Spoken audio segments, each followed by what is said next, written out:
Price the lord. ದೇವರ ಅತಿ ಮಧುರವಾದಂಥ ನಾಮಕ್ಕೆ ಸ್ತೋತ್ರ ಉಂಟಾಗಲಿ. ನಮ್ಮ ದೇವರು ಒಳ್ಳೆಯವರು, ಒಳ್ಳೆತನ ಮಾಡುವವರಿದ್ದಾರೆ ಪ್ರಿಯರೇ.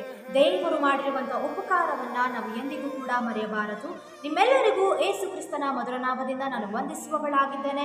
ಬನ್ನಿ ಹಾಗಾದರೆ ಈ ದಿನದ ವಿಶೇಷವಾದಂಥ ದೇವರ ವಾಕ್ಯವನ್ನು ನಾವು ಧ್ಯಾನಿಸೋಣ. ಯೆಶಾಯನ ಪ್ರವಾದನ ಗ್ರಂಥ 49ನೇ ಅಧ್ಯಾಯ ಅದರ 16ನೇ ವಚನದಲ್ಲಿ ಈ ರೀತಿಯಾಗಿ ಬರೆದಿದೆ, ಈಗೋ ನನ್ನ ಅಂಗೈಗಳಲ್ಲಿ ನಿನ್ನನ್ನು ಚಿತ್ರಿಸಿದ್ದೇನೆ. ಪ್ರಿಯರಾದ ದೇವ ಮಕ್ಕಳೇ, ನಾವು ಶಾರೀರಿಕವಾಗಿ ನೋಡುವಾಗ ನಮಗೆ ಆದಂತಹ ನಮ್ಮ ತಂದೆ ತಾಯಿಗಳಿದ್ದಾರೆ.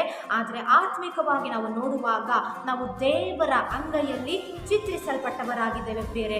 ದೇವರು ತಮ್ಮ ಹಸ್ತದಿಂದ ತಮ್ಮ ಸ್ವರೂಪದಲ್ಲಿ ನಮ್ಮನ್ನು ಉಂಟು ಮಾಡಿದ್ದಾರೆ. ಆದ್ದರಿಂದ ನಾವು ಯಾರ ಮಕ್ಕಳಾಗಿದ್ದೇವೆ? ನಾವು ದೇವರ ಮಕ್ಕಳಾಗಿದ್ದೇವೆ ಪ್ರಿಯರೇ. ಈ ಲೋಕದಲ್ಲಿ ತಾಯಿ ತಾನು ಹೆತ್ತ ಮಗುವನ್ನ ನನ್ನ ರೀತಿಯಲ್ಲಿ ಇರಬೇಕೆಂಬುದಾಗಿ ಅದನ್ನು ಸುಂದರವಾಗಿ ಅದರ ಮೂಗನ್ನು ನೆಟ್ಟಗೆ ಮಾಡ್ತಾರೆ, ಅದರ ಕೈಕಾಲನ್ನು ನೆಟ್ಟಗೆ ಮಾಡಿ ಅದಕ್ಕೆ ಸ್ನಾನ ಮಾಡಿಸುವುದನ್ನು ನಾವು ನೋಡ್ತೇವೆ ಪ್ರಿಯರೇ. ಆದರೆ ಅದಕ್ಕಿಂತ ಮುಂಚಿತವಾಗಿ ನಾವು ಕೇವಲ ತಾಯಿಯ ಗರ್ಭದಲ್ಲಿ ಒಂದು ಪಿಂಡವಾಗಿರುವಾಗಲೇ ದೇವರು ತಮ್ಮ ಸ್ವರೂಪದಲ್ಲಿ ನಮ್ಮನ್ನ ಸುಂದರವಾಗಿ ರೂಪಿಸುವುದನ್ನು ನಾವು ಸತ್ಯವೇದದಲ್ಲಿ ನೋಡ್ತೇವೆ ಪ್ರಿಯರೇ. ಆದ್ದರಿಂದ ಈ ಲೋಕದಲ್ಲಿ ನಮಗೆ ಏನು ಬೇಕು ಏನು ಬೇಡ ಎಂಬುದಾಗಿ ನಾವೇನು ಮಾಡ್ತೇವೆ? ತಂದೆ ತಾಯಿಗಳ ಬಳಿಯಲ್ಲಿ ಹೋಗಿ ನಾವು ಬೇಡುವವರಿದ್ದೇವೆ.